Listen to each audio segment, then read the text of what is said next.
Hey guys, what's up? In this episode, I had a pleasure to talk to Sam Smith. He's a writer, activist, and social critic who has been at the forefront of new ideas and new politics for more than 5 decades. He covered Washington under 9 presidents, edited the Progressive Review for over 50 years, wrote 4 books, helped start 6 organizations, including the National Green Party, the DC Humanities Council, and DC Statehood Party. It was a short interview. Before we got in too deep, I hit the record button. So you're going to catch it in like mid-thought. I just want to provide some background. One thing that he brought up was Resurrection City. I haven't taken DC history in a long time. My memory of Resurrection City just escaped me. So I had to look it up, along with John Wiebelson. And I should know that year that I got my AIADC award, Barbara Laurie received that award, the Weebs Award. Let me explain to you briefly about Resurrection City. From May 15th to June 24th, 1968, an encampment of poor people and anti-poverty activists from all over the country occupied and lived on the National Mall, just south of Reflecting Pool between Lincoln Memorial and what is now World War II Memorial. The activists were called the Poor People's Campaign, and the encampment was known as Resurrection City. That's what it says here in this Wikipedia article. And then some news articles brought it up. It was like the 50-year anniversary a couple of years ago of Resurrection City. There were some conflicting comments. I shouldn't say conflicting, but the news article that I was reading came from the New York Times. There was a little article in New York Times, and I was reading some of the comments.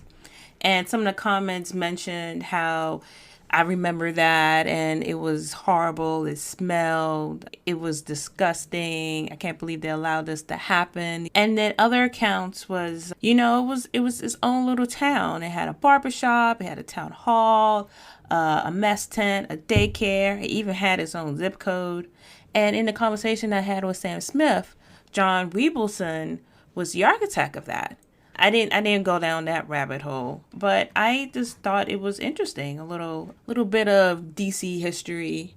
And I know about the Poor People's Campaign, one of MLK's last kind of I have a dream thing. Another thing we talked about, or he mentioned, was this campaign slogan, white men's roads through black men's bedrooms, or black men's homes. So white men's roads through black men's homes. Another thing that said I came up across was bedrooms. And I found the poster. I think it's the poster. I'll post it on Instagram, but I won't post it on this website. So if you check out my Instagram, you'll see it. So I thought that was an interesting slogan and how it's still relevant to this day.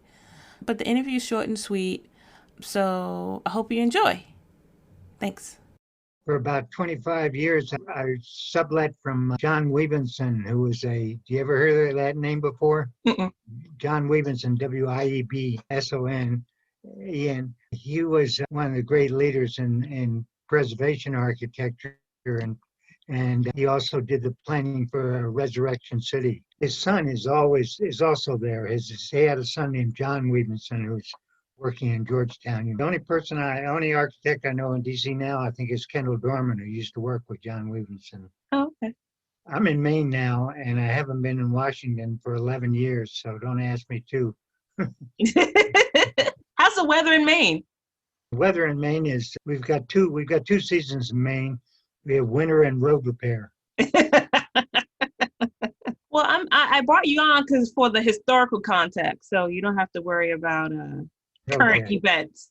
Yeah, that's one of the problems with my life these days. I'm getting historical. Ah, so you grew up, born and raised in DC, right? I lived my first 9 years in DC, and my father was in the New Deal, and he didn't want to sign a restricted covenant. You know about restrictive covenants? Yep. So they built a house in Georgetown on a trash dump. So I was about 10 years old before I realized that all dirt didn't have broken glass and metal in it. But then I came back to Washington in 1959 after I graduated from college. I spent one summer here working for WWDC in 57. You were a journalist major in college, or? No, I was an anthropology major. Oh, okay. And it's one of the things that's affected my journalism in no small way, because I think that journalists tend to follow policy and procedures and institutions, and they don't study culture. And that has an awful impact on our society, is the things we do because of who we are. What happened when you came back? Were you looking for anthropology jobs, or? No, I had worked I'd worked a summer job at WWDC News. It was then the top-rated radio station in town, and at the end of the summer, the guy offered me a job when I graduated. So I almost flunked out of college because I didn't have to worry about a job. What kind of stuff were you covering? Oh, I covered everything from national to local, and we had Deadline Washington News Service. We served 24 news stations around the country. It was when things were sort of primitive. I mean, there were only I'd say about a dozen of us reporters in town who had battery-operated tape recorders. Mm. And so that it gave me a nice advantage. I have a photograph of me with John F. Kennedy announcing his presidency, because I was able to take my little battery-operated tape recorder and put it right up to his mouth, You still have those tapes? I don't think I have that one. No, you see, that was one of the bad things about that time, is that you went over the tapes, you used them over. Oh man, I brought you over to talk about urban renewal. Mm-hmm. You were around that time when that was happening. Yeah, I actually, one of the stories I remember covering was in Southwest when urban renewal was well underway. And I was interviewing a lady who owned a house, and she was surrounded by 150 acres of corn buildings. Dutch, it was amazing. This house was just sitting there in this, what looked like a huge trash dump. And I got interested in it because there were various issues that came up over the years, such as the freeways, which were going to ruin many parts of the city. I think one thing about the freeway fight that still interests me is that it was started by white and black middle-class homeowners, the least likely group of people you expect to start a major Yeah, protest. during that time. And the reason was because the road was going to go through their neighborhood, and it certainly did. I mean, it affected Shaw, but it was also going to affect Georgetown. And I remember going to a protest, and there were two speakers. One was Reginald Booker, a black activist who was very much involved in the anti-freeway fight, and the other was Grosvenor Chapman III, a white architect from Georgetown with pinstripe suit. And I looked up there and I said, we're going to win this battle. And we did. And as a child of the 60s, I became very much convinced that you organize by issues, not by identity, because with issues you can create alliances that you wouldn't even expect. The Southwest project, were you able to talk to any other architects, or besides that one resident? What was your take on that? Well, I think it was, as well as I can remember, and we're talking quite a few years ago, as well as I can remember, it was pretty appalling, to a young guy right out of college to see something like this happening. And it was based on an assumption, although the major victims were black. I think that in understanding this sort of thing, it helps to understand that it was the weak that these urban renewal goes after. And so that if you're in a situation where you just don't have much political power, which was very easy in those days in Washington, it was very easy. And of course, we also had Congress. We didn't have home rule then. Mm-hmm. And we still don't have the sort of power that other communities have. And we paid a big price for it. One of the things that I think turned it around was the preservation movement. And that was started in places like Georgetown, also on Capitol Hill. And while today it seems sort of stuffy, in those days it was basically saving homes. And when I think about urban planning, and if you were going to ask me, what's the best urban plan that you've seen? I'd say probably Capitol Hill, which was urban planned in the 19th century and early 20th century, because that's where I lived for many years. And it consisted in no small part of 2- and 3-story row houses with basement apartments, so that you had a variety of people living in the same block just for economic reasons. And you were also very close. My office for a long time was right next to a carryout and 1 block away from local cleaners. But there were also a lot of houses there. And I dug up something I'd written about the last block I lived in on Capitol Hill.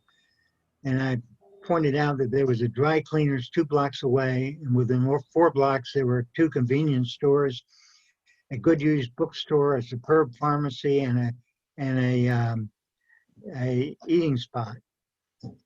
And on our block, we had living there a woman, former astronaut, 2 cab drivers, a carpenter, a physician, a born-again Baptist preacher, a former dean of UDC Law School, and a physicist. And that's the sort of thing that you find in that sort of neighborhood. You think you find that now? I don't know. I don't know either. I don't know why, because I don't know what the rents are. And of course, the houses are a lot more expensive. I was just thinking that I bought my office building on 8th Street Northeast, 8th and Mass Northeast in 1960 something for $7,000, $17,000. Wow. And one of the great metaphors of my time in Washington was that, because we lived about 4.5 blocks away from the H Street riot, so we were very much involved in that. And on Obama's inauguration day, I happened to be in Washington, and I was over by my old office, and there, standing on the corner, was a National Guardsman with a rifle in one hand and a cup of coffee in the other. And I looked at him, and I said, "Why does this guy look so familiar?" And then I realized I'd seen exactly the same thing after the riots. Oh, wow. So how's that for a metaphor of change? Yeah. Yeah. You mentioned earlier about the freeway, and I know that there's a bypass. I don't know if you're familiar where I grew up. It was like New York Avenue and North Capitol Street. Yeah, that was going to be a mess. What do you remember about that? And why do you call what made it messy? Well, if you look for a poster, maybe I can find it, called White Men's Roads Through Black Men's Homes, which was one of the posters that were used in the anti-freeway battle. You can see exactly where those freeways were going, and also a lot of what buildings were going to be taken. I don't know what happened in your neighborhood. Tell me what happened in your neighborhood over time. I was reading, and I've been meaning to pull this up.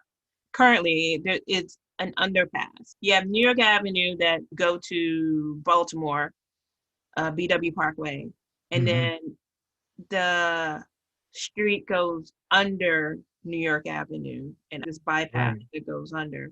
So there was protests about that. Right around that area, there was like sit-ins in the middle of the street, and people tented out, and they finally scratched that. But I don't know if they turned it into a bypass instead of a full freeway or what. But that's what I'm remembering that I read somewhere. Yeah.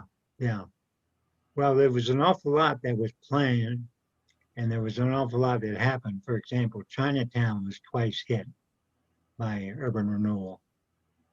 And I would say that the people fighting it were quite an interesting group of people. Julius Hobson was one of the people who fought the freeways very effectively. But there were also people like Sammy Abbott, who was a white artist, a graphic artist, and he's the guy who did the White Men's Roads Through Black Men's Homes poster. Mm. And it taught me, there very early on, if you want to produce change, you got to come up with the right graphics. It was quite effective. And then shortly afterwards, it was really some of the same people who started the DC Statehood movement. So it wasn't like it was just people interested in freeways. It was producing all sorts of change. Do you think architecture is political? Well, I don't know that it's political so much as it is what I would say is sort of self-important. In other words, if you were, like I mentioned, Chinatown was, for example, was twice done over because it was weak. And the people who were kicked out of Southwest included a lot of blacks, but also included a lot of whites and something like 800 small businesses. And if you look at motivations, I don't think it's political so much as it is powerful. That it's just a matter of, I know better than you what this place should look like. And ordinary people end up paying a price for that sort of thing. You mentioned in the beginning that you knew a couple of architects. Do they reflect what you just mentioned? They've mentioned both sides. I would say that the one architect who was on the right side most of the time was a guy named John Webenson, who I actually rented office space from. And he was the guy who came up with the design for Resurrection City, for example. And he also saved the old post office building. And he died when he was 70. And I feel like he was a very lucky man not to know what happened to the old post office building. Now the Trump became the Trump Towers Hotel. But he was an exception. But he was a very important voice. And I think that it's really important when you're trying to produce change is that you not only have the people who have sort of a moral interest or a personal interest in it, but also people who have some expertise. And that's why I was very pleased to see that you're doing this podcast, because it really helps to have someone who knows something about what's going on in that profession. Thank you. I came across this quote from G.K. Chesterton, quoted by Richard Sennett. And he talked about the huge modern heresy of, quote, altering the human soul to fit its conditions instead of altering human conditions to fit the human soul.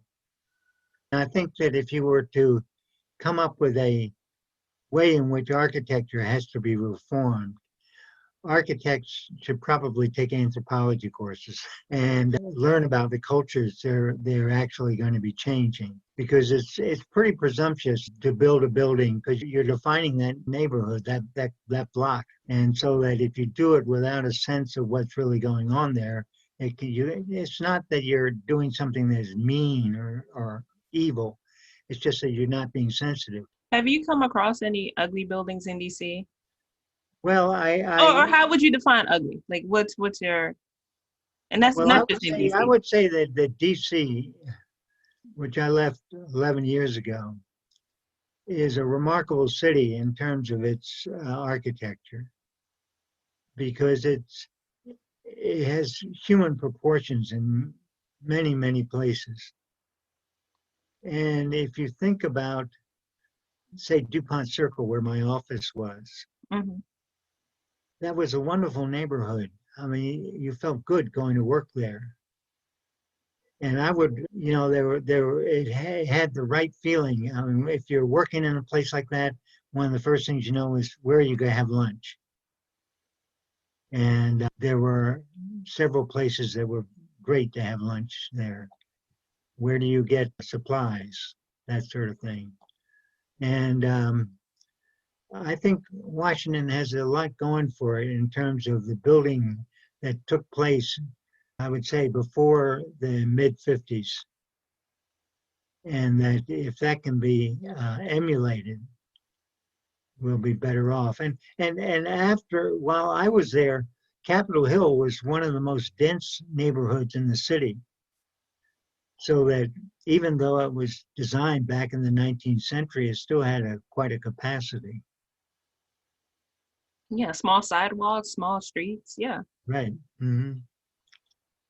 Versus Only the. thing it didn't have was the Staples.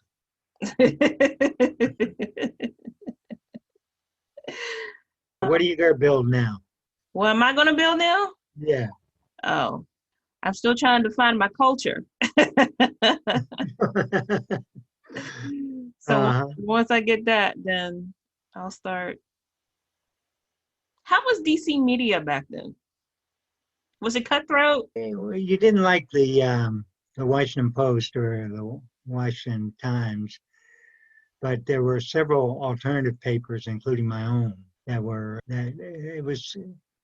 I remember one time a mailman coming to me and wanting me to file a complaint about some story that was in another alternative newspaper, and I said, "No way, get out of here."